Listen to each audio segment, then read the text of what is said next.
Good day. Today I am discussing about the synthesis of physical, cognitive, and socio-emotional development of infancy and toddlerhood. But before that, let me introduce myself. I am Johanna Lee Verde and I am your last reporter for this day. Physical development refers to the physical and biological changes that occurs in human between birth and adolescence. It includes both growth and the ability to use muscles and body parts for particular skills. Physical development is the most readily visible of the child's development domain. Influences on early physical growth and development. There is no exact age at which all infants should be able to grasp objects or hold up their heads without support.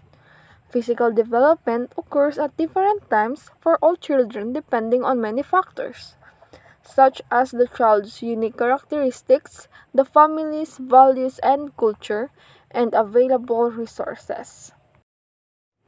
Physical development milestones in infant and toddlers. In 2 months, hold head up with support. Begin to push up when lying on tummy. Make smoother movement with arms and legs. In 4 months, hold head steady without support. Push chest down on legs when feet are on a hard surface. Rolls over from tummy to back. Holds and shake toys. Swings at dangling toys. Brings hands to the mouth. Pushes up to elbow when lying on tummy. In 6 months, rolls over both from stomach to back and from back to stomach. Begin to sit with support. Supports weight on legs when standing and might bounce. Rocks back and forth. Sometimes rolls backwards before moving forward. In 9 months, crawling, sits without support, moves into sitting position with supports, stands holding on to adult or furniture for support, and pulls to stand. In 1 month, moves into sitting position without support. Hindi niya na kinahanglan sa support ang iya ginikanan para makapunggo siya. Pulls up to stands and walks alone while holding onto furniture. Takes few steps without support of adults or furniture and stands alone. In 1 year and 6 months, he or she again walks alone, runs, pulls toys while walking, helps undress his or herself, drink from a cup, and eats with a spoon. In 2 months, he or she can begin to run, climbs onto and down from furniture without support, walks up and down steps while holding on for support, throw balls overhand, draws or copies straight lines and circles, stands on tiptoes, and kick a ball. Cognitive or brain development means that learning process of memory, language, thinking, and learning constant. Here are the cognitive development in 2 months. Pays attention to faces, begins to follow things with eyes and recognize people at a distance. Begins to act bored, like cries, fussy, if activity does not change. In 6 months, looks around at things nearby, bring things to mouth, show curiosity about things and tries to get things that are out of reach, begins to pass things from one hand to another.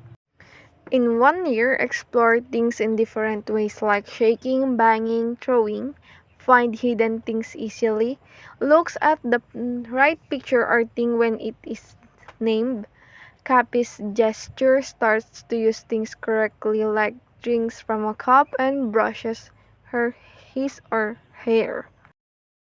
In 1 year and 6 months, knows what ordinary things are, for example, like telephone, brush, and spoon. Points to get the attention of others, show interest in a doll or stuffed animals by pretending to feed.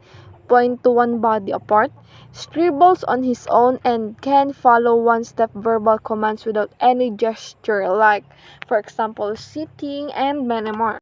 In 2 years, finds things even when hidden under two or three covers, begins to sort shapes and colors, complete sentences and rhymes in familiar books, and plays simple make-believe games. Intriguers can work toys with buttons, levers, and moving parts, plays make-believe with dolls, animals, and people, does puzzles with 3 or 4 pieces, understand what is the meaning of two. Socio-emotional development includes the child's experience, expression, and manage of emotions, and the ability to establish positive and awarding relationship in others. In 6 months, knows familiar faces and begin to know if someone is a stranger, likes to play with others, especially in parents, responds to other people's emotion, and often seems happy, likes to look at self in the mirror. In 1 year, cries when mom or dad leaves, has favorite things and people, shows fear in some situations, hands you a book when he or she wants to hear a story, repeats sounds and action to get attention, put out arm or leg to help with dressing, and plays games such as a peekaboo and many more. In 1 year and 6 months, likes to hand things to others as play, may have temper tantrums, may be afraid of strangers, shows affection to familiar people, plays simple pretend such as feeding a doll, may cling to caregivers in new situations, point to show others something is interesting, and explores alone but with a parent close by. In 2 years, copies others, especially adults and other children, gets excited when with other children, show more and more independence, show defiant behavior doing what she or he has been told not to do, or plays mainly beside other children but is beginning to include other children such as in chase game or taya-tayaan. In 3 years old, copies adults and friends, shows affection of friends without prompting, takes turns in game, show concern for a crying friend or comfort, understand the idea of mine and his or hers, show a wide range of emotions, separately easily from mom and dad, may get upset with major changes in routine, rests and undress his or herself.